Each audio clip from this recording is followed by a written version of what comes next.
Good afternoon, I'm Charmaine Colvin and you are listening to Apna Radio 93.9 Dublin South FM. Here is the latest news update. Indian Prime Minister Narendra Modi and newly elected US President Donald Trump are meeting this week in Washington to discuss the next stages of the US-India strategic partnership and strengthen the strong relationship they have developed since 2017, when they met for their first official appointment.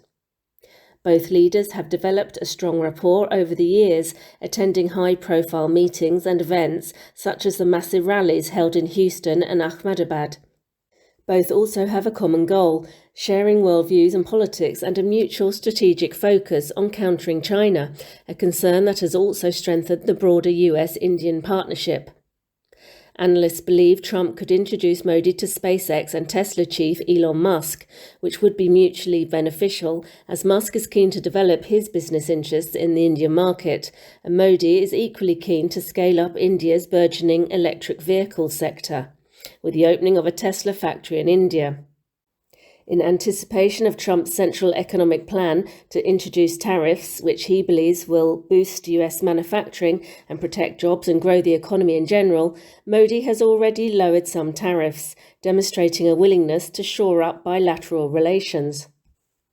Trump, however, may make additional tariff reductions aimed at reducing the US goods and services trade deficit with India that has approached $46 billion in recent years.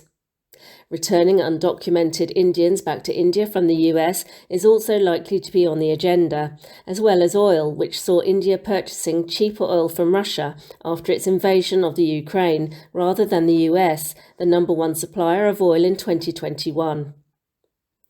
Thousands of Indians living in the US are reeling after President Trump's announcement to introduce a rule which would deny automatic US citizenship to children born to temporary foreign workers. Up to now, birthright citizenship has been granted regardless of parents' immigration status.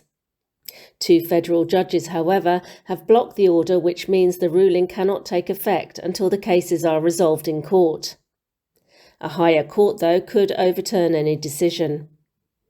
Some Indians are even considering having early C-sections to ensure their babies are delivered in time to gain US citizenship, which is highly coveted by skilled H-1B visa holders. Indians are the second largest immigration group in the US, with more than 5 million Indians holding non-immigrant visas.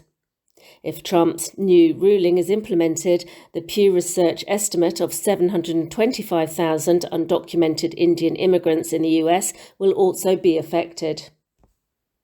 A new report this week by Washington-based research group India Hate Lab shows instances of hate speech against minorities jumped 74% in India in 2024, peaking during the country's national elections. The group documented 1,165 instances last year, noting that Prime Minister Narendra Modi and Home Minister Amit Shah were among the most frequent deliverers of hate speech. Muslims were targeted the most, with 98.5% of recorded instances of hate speech directed against them. The report said that most of the events where hate speech occurred were held in states governed by Modi's party or a larger alliance. The BJP has repeatedly been accused of targeting India's minority communities, especially Muslims, which it strongly denies. Modi himself was accused of using divisive rhetoric that attacked Muslims during the heated election campaign last year. In May, India's Election Commission also asked the BJP to remove a social media post that opposition leaders said demonized Muslims. Christians have also been targeted by hate speech, but to a lesser extent than Muslims, the report said. This week sees India's first ever exhibition of Spanish surrealist Salvador Dali in the capital Delhi. Although he never visited India, Dali was fascinated with the country, especially the West's fascination with Indian mysticism in the 60s and 70s. The exhibition will showcase an expansive collection of more than 200 of his original sketches, etchings and watercolour paintings, many which are based on photographs taken by Dali's publisher Pierre Argelès during his trip to India in the 70s. Dali's India work features elephants and temples, but are hard to observe, having been rendered in the artist's trademark surrealist style. In 1967, Dali famously designed a set of whimsical ashtrays for Air India. His requested payment was a baby elephant, which Air India flew to Spain, and where it was kept in a zoo until its death in 2018.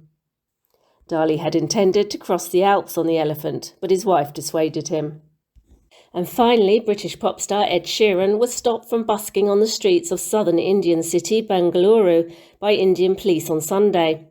Sheeran attempted to surprise fans with a live performance, but police pulled the plug, claiming he did not have a permit. The 4-time Grammy Award winner, who was in between shows in India, said they had been given permission to busk. Sheeran is a popular artist in India and played a sold-out gig in Mumbai last year. So that's all from me. You have been listening to Apna Radio 93.9 Dublin South FM.